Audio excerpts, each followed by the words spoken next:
Hello everyone, welcome to my YouTube channel. हम लोग गुप्त काल के बारे में बात कर रहे थे, तो आज हम लोग गुप्त काल की प्रशासनिक और आर्थिक व्यवस्था के बारे में बात करेंगे। लेकिन इससे पहले अगर आप लोग मेरी वीडियो पे नए हैं तो प्लीज़ मेरे चैनल को सब्सक्राइब कीजिएगा, जिससे कि एंशिएंट हिस्ट्री और इसी के साथ करंट अफेयर से जुड़े और भी इम्पोर्टेंट टॉपिक आप लोगों को मिलते रहें। तो चलिए हम लोग आज के वीडियो को शुरू कर लेते हैं। सबसे पहले हम लोग गुप्त काल के प्रशासनिक व्यवस्था के बारे में बात कर लेते हैं। अगर हम गुप्त काल के बारे में बात करें तो जैसा कि मैंने आप लोगों को दिखाया था मैप में कि गुप्त काल जो है वो एक बहुत ही बड़े भूभाग पे उत्तर भारत में फैला हुआ था। इसी कारण उत्तर भारत में ये फैला होने के कारण इसका उत्तर भारत के जो क्षेत्र थे उन पर तो प्रत्यक्ष रूप से यानी कि डायरेक्ट इसका जो कंट्रोल था वो देखने को मिलता था।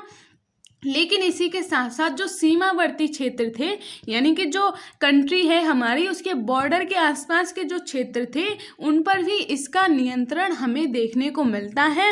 इसी के साथ इसका दक्षिण भारत पर भी अप्रत्यक्ष रूप से नियंत्रण देखने को मिलता था। जैसा कि मैंने बताया था कि चंद्रगुप्त सेकंड की जो पुत्री थी जिसका नाम प्रभावती गुप्त था, उसका जो विवाह है वो बाकाटक राजवंश के शासक से हुआ था। और बाकाटक जो क्षेत्र है वो यहाँ पे यानी कि महाराष्ट्र वाला जो एरिया है वहाँ पे पड़ता था। तो इसी तरीके से हम देख सकते हैं कि जो गुप्त शासक थे उनका दक्षिण भारत पे भी नियंत्रण देखने को मिलता था। इसके अलावा दक्षिण के और भी ऐसे शासक थे जो गुप्त वंश की अधीनता स्वीकार करते थे, और जब भी गुप्त शासकों को उनकी ज़रूरत होती थी तो वो उन्हें अपनी सैनिक सहायता देने के लिए भी आगे आते थे। तो इस तरीके से हम कह सकते हैं कि गुप्त जो शासक थे उनका उत्तर भारत पे तो प्रत्यक्ष रूप से नियंत्रण था, लेकिन दक्षिण भारत पर भी उनका अप्रत्यक्ष नियंत्रण हमें देखने को मिलता है। इसके अलावा अगर हम बात करें प्रशासनिक जो व्यवस्था थी गुप्त काल में वो केंद्रीय व्यवस्था थी, यानी कि उसमें जो है राजा सर्वोपरि होता था। इसके अलावा जो राजा होते थे वो बहुत उपाधियां जो होती थी वो भी धारण करते थे। जैसे कि हमें देखने को मिलता है कि महाराज, अधिराज और परम भागवत जैसी जो उपाधियां हैं वो उस टाइम के जो राजा होते थे उन्होंने धारण की थी।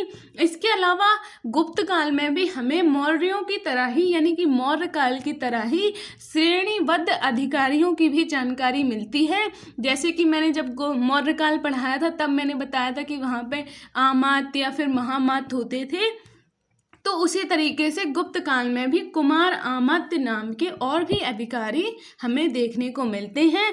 इसके अलावा इस टाइम पे भी हम देखते हैं कि जो प्रशासनिक व्यवस्था के जो पद होते थे वो वंशानुगत ही होते थे, और कभी कभी हमें ऐसा भी देखने को मिलता है कि एक ही व्यक्ति जो होता था वो 2 या 2 से ज़्यादा मंत्रालयों को भी संभालता था। इसके अलावा अगर हम व्यापार और वाणिज्य की बात करें तो इनको व्यापार और वाणिज्य से उतना अधिक लाभ नहीं होता था जितना कि इन्हें भू राजस्व या फिर भूमि से जो कर लेते थे ये लोग उनसे लाभ होता था। इसीलिए ये लोग जो हैं वो भूमि करों को ज़्यादा महत्व देते थे। इसके अलावा ये तो हमने गुप्त काल का जो मैप देख लिया कि यहाँ पे जो है वो इतना बड़ा गुप्त राजवंश जो है वो देखने को मिलता था। अब हम लोग आगे बात कर लेते हैं। जैसा कि मैंने अभी भू राजस्व के बारे में बताया, तो गुप्त काल में भू राजस्व जो होता था या फिर भूमि पर जो कर लगाया जाता था उसे ये लोग भाग कहते थे, और ये जो होता था वो उपज का 1/6 हिस्सा होता था, और ये किसानों से यानी कि जो खेती करते थे उनसे ये लोग वसूलते थे। इसके अलावा जो भू राजस्व वसूल करने वाला अधिकारी होता था उसे इस टाइम पे ध्रुवाधिकरण कहा जाता था। इसके अलावा हम अगर सेना की बात करें तो इस टाइम पे हमें कोई ज़्यादा सेना की जानकारी तो नहीं मिलती है, लेकिन फिर भी हमें सेना में हाथियों की तुलना में अगर हम बात करें घुड़सवार जो हैं यानी कि घुड़सवार इनकी घोड़ों वाली जो सेना होती थी वो ज़्यादा देखने को मिलती थी। हाथियों की सेना इतनी ज़्यादा देखने को नहीं मिलती थी। जबकि जब मैंने मौर्य काल पढ़ाया था तब मैंने बताया था कि मौर्य काल में हमें हाथियों की सेना सबसे ज़्यादा देखने को मिलती थी।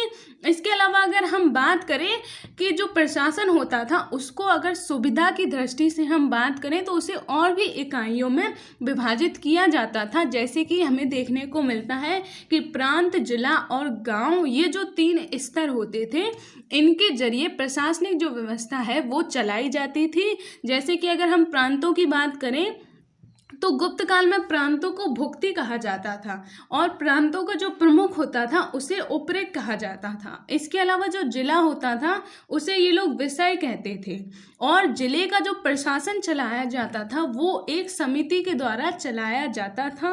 अब अगर हम प्रशासन की सबसे छोटी इकाई के बारे में बात करें तो गांव जो है वो सबसे छोटी इकाई होती थी और अगर हम गांव के स्तर पर प्रशासन की बात करें तो वहाँ पे हमें देखने को मिलता है कि 3 लोग जो हैं वो प्रशासन चलाते थे, जिनमें एक मेहतर और ग्रामिक और पुरवाल, ये 3 जो हैं वो प्रशासनिक गतिविधियों का गांव के स्तर पर संचालन करते थे।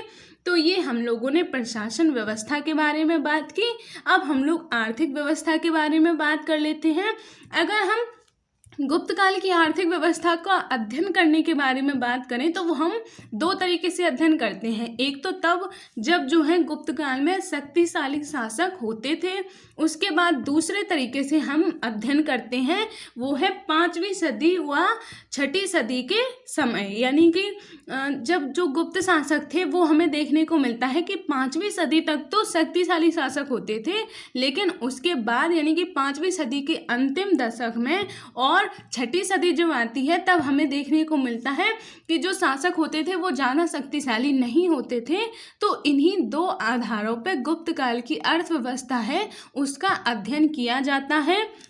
तो अब हम अगर पहले चरण की बात करें तो उसमें हमें देखने को मिलता है कि ज़्यादातर जो आर्थिक गतिविधियां थीं वो हमें मौर्योत्तर काल की तरह ही देखने को मिलती हैं। मैंने इसके पहले मौर्योत्तर काल ही कराया था। अगर आप लोगों को मौर्योत्तर काल की अर्थव्यवस्था के बारे में जानना है तो उसका लिंक मैं डिस्क्रिप्शन बॉक्स में दे दूँगी, आप लोग चाहें तो देख सकते हैं और उसी से गुप्त काल की जो अर्थव्यवस्था है उसका भी अंदाज़ा लगा सकते हैं। लेकिन अगर हम दूसरे चरण के बारे में बात करें तो उसमें हमें कुछ परिवर्तन देखने को मिलते हैं, इनके बारे में हम बात कर लेते हैं। जैसे अगर हम सबसे पहले कृषि के बारे में बात करें तो इस टाइम पे हमें देखने को मिलता है कि ये लोग अब बड़ी संख्या में भूमि दान देने लगे थे, यानी कि जो भूमि होती थी उसको या तो ब्राह्मण या फिर जो बड़े बड़े व्यापारी होते थे उनको दान में दे दिया जाता था। तो इससे क्या हुआ कि जो दूर के जो इलाके थे वहाँ पे भी इनकी जो कृषि संबंधी ज्ञान था उनका प्रसार होने लगा, क्योंकि अगर वो भूमि का दान देंगे तो उस पर जो खेती करने की प्रक्रिया होगी या उनका जो ज्ञान होगा, उस जो भूमि है उसकी जो विशेषताएं होंगी उनका ज्ञान भी दूसरे लोगों को होने लगा था। लेकिन ये तो हमने बात की कि ये इनको नुकसान हो रहा था, लेकिन अगर हम बात करें कि भूमि दान का एक फ़ायदा भी होता था, वो क्या होता था उस टाइम पर जो विष्टी उन्हें कहते थे, जो एक तरीके का व्यापारिक वर्ग ही होता था, लेकिन कोई बड़े व्यापारी नहीं होते थे। ये व्यापारियों का जो छोटा वर्ग होता था उसे विष्टी कहा जाता था या फिर इसे ही हम लोग बेगार भी कहते हैं। तो ये भूमि दान से उन लोगों को तो बढ़ावा मिलने लगा था, क्योंकि अब वो लोग भी अपनी खुद की कृषि करने लगे थे, तो इससे उन्हें फ़ायदा देखने को मिल रहा था। तो ये हम लोगों ने कृषि की बात की। अब हम लोग व्यापार के बारे में बात कर लेते हैं। तो जैसा कि मैंने मौर्योत्तर काल में पढ़ाया था, यानी कि इसके पहले, तब हमने देखा था कि रोमन साम्राज्य था उनके साथ इनका बहुत ज़्यादा व्यापार होता था। लेकिन जब हम गुप्त काल में आते हैं तो हमें देखने को मिलता है कि इनका रोम के साथ जो व्यापार होता था उसमें गिरावट आने लगती है, यानी कि अब जो रोम के साथ व्यापार होता था वो कम होने लगा था। लेकिन इस टाइम पर जो दक्षिण पूर्व एशिया के साथ व्यापार होता था, दक्षिण पूर्व एशिया के अलावा और भी जितने भी क्षेत्रों से व्यापार होता था उनसे तो हमें देखने को मिलता है कि वहाँ तो होता रहता है, लेकिन जो रोम के साथ सबसे ज़्यादा व्यापार होता था, जैसा मैंने मौर्योत्तर काल में भी पढ़ाया था कि रोमन साम्राज्य के साथ इनका सबसे ज़्यादा व्यापार होता था। लेकिन ये गुप्त काल में आते आते रोम के साथ इनका जो व्यापार होता था वो उसमें बहुत ज़्यादा गिरावट आ गई थी, और इसी वजह से हमें देखने को मिलता है कि उस टाइम की जो अर्थव्यवस्था थी वो बहुत ही ज़्यादा प्रभावित होती जा रही थी। जैसा कि मैंने आपको दिखाया था ये कि ये जो है गुप्त राजवंश के हमें व्यापारिक मार्ग देखने को मिलते हैं। इनका जो रोमन के साथ व्यापार होता था, यानी कि रोम साम्राज्य जो है वो यहाँ इधर इनका जो व्यापार होता था उसमें बहुत ज़्यादा गिरावट आने लगी थी, जबकि ये वाले जो एरिया हैं उनके साथ तो इनका व्यापार होता रहता था, लेकिन इसके इधर जो है वो सबसे ज़्यादा होता था और इसी में गिरावट आने की वजह से इनकी अर्थव्यवस्था जो है वो बहुत ही ज़्यादा प्रभावित हुई थी। अब हम लोग शिल्प के बारे में बात कर लेते हैं। अगर व्यापार में गिरावट हुई थी तो उसका प्रभाव हमें देखने को मिलता है कि शिल्प, सिक्के, शहरों सभी पर पड़ता हुआ दिखाई देता है, क्योंकि अर्थव्यवस्था जो है उसके जो सभी क्षेत्र होते हैं वो एक दूसरे से जुड़े हुए होते हैं। ये सिर्फ हम गुप्त काल की बात नहीं कर रहे हैं, अगर हम प्रेजेंट टाइम पे भी देखें तो अर्थव्यवस्था का कोई भी एक क्षेत्र अगर उसमें गिरावट आती है तो उसका असर बाकी सारे क्षेत्रों पर भी पड़ता हुआ दिखाई देता है। तो ये इसी तरीके का हम देख सकते हैं कि गुप्त काल में भी जब व्यापार में गिरावट आई थी तो उससे हमें शिल्प और सिक्कों पर भी प्रभाव पड़ता हुआ दिखाई देता है। अगर हम शिल्प की बात करें तो शिल्पों के पतन के भी हमें उस टाइम के जो साक्ष्य मिले हैं उनसे हमें प्रमाण मिलता है। विशेषकर अगर हम बात करें रेशम के व्यापारियों का जो शिल्प था उसका हमें और पतन होता हुआ दिखाई देता है, क्योंकि मैंने मौर्योत्तर काल में पढ़ाया था कि रेशम मार्गों का जो है उनका सबसे अधिक व्यापार इस टाइम पे हमें देखने को मिलता था, लेकिन गुप्त काल में आते आते जो रेशम व्यापारी थे उनका बहुत ही ज़्यादा पतन होने लगा था।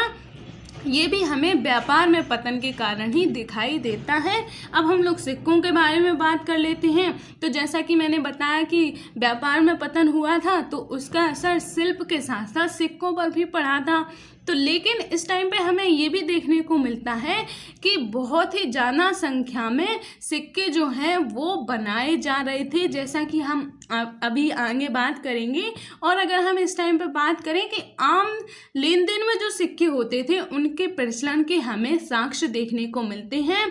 अब हम बात कर लेते हैं कि ये जो है ये सोने के सिक्के जो हैं वो हमें गुप्त काल में सबसे ज़्यादा देखने को मिलते हैं। हम बात कर लेते हैं कि जो फाहियान नाम का जो विदेशी यात्री था जो गुप्त काल में आया था उसने ये भी बताया है, यानी कि उसने जो वर्णन किया है भारत के बारे में, तो उसने बताया है कि गुप्त काल में जो है कोड़ियाँ जो हैं उनका प्रचलन शुरू हो गया था, यानी कि सिक्कों पर प्रभाव पड़ा था व्यापार में पतन होने के कारण।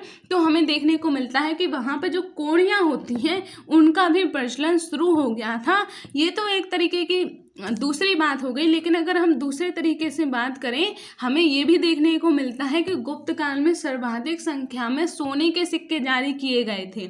यानी कि ऐसा हो सकता है कि एक टाइम पे शायद सोने के सिक्के बहुत ज़्यादा जारी किए गए हों, लेकिन जब व्यापार में पतन होने लगा था तो फिर सिक्कों पर भी उनका असर पड़ता हुआ हमें दिखाई देता है। लेकिन अगर हम इन सोने के सिक्कों की बात करें तो हमें देखने को मिलता है कि ये सोने के सिक्के कलात्मक दृष्टि से बहुत ही महत्वपूर्ण माने जाते हैं। इन सिक्कों पर लेख भी लिखे होते थे। इसके अलावा इन सिक्कों पर शासकों और देवी देवताओं के चित्र भी बने होते थे, उनकी मूर्तियां भी बनी होती थी। जैसे कि हमें देखने को मिलता है विष्णु, लक्ष्मी, शिव, पार्वती, ये जो प्रमुख देवता हैं इनकी मूर्तियां हमें देखने को मिलती हैं।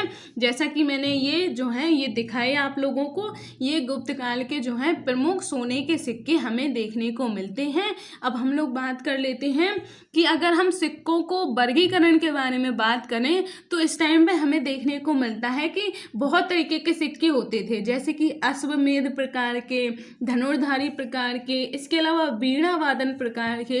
ये जो वीणा वादन प्रकार के सिक्के जो हैं इन पे हमें समुद्रगुप्त जो है उसको वीणा बजाते हुए भी दिखाया गया है, क्योंकि समुद्रगुप्त जो है उसने संगीत या फिर कला को वो बहुत ही ज़्यादा महत्व देता था, इसीलिए इन सिक्कों पर उसको वीणा बजाते हुए भी दिखाया गया है। अब हम लोग शहरीकरण के बारे में बात कर लेते हैं।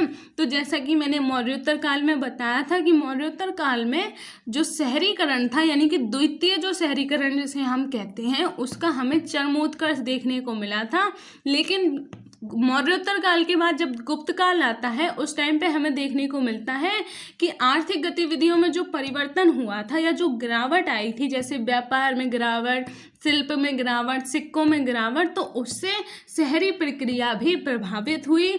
7वीं सदी में जब हुएनसांग नाम का जो चीनी यात्री है वो भारत में आया था, जो हम आगे बात करेंगे हर्षवर्धन के टाइम पे।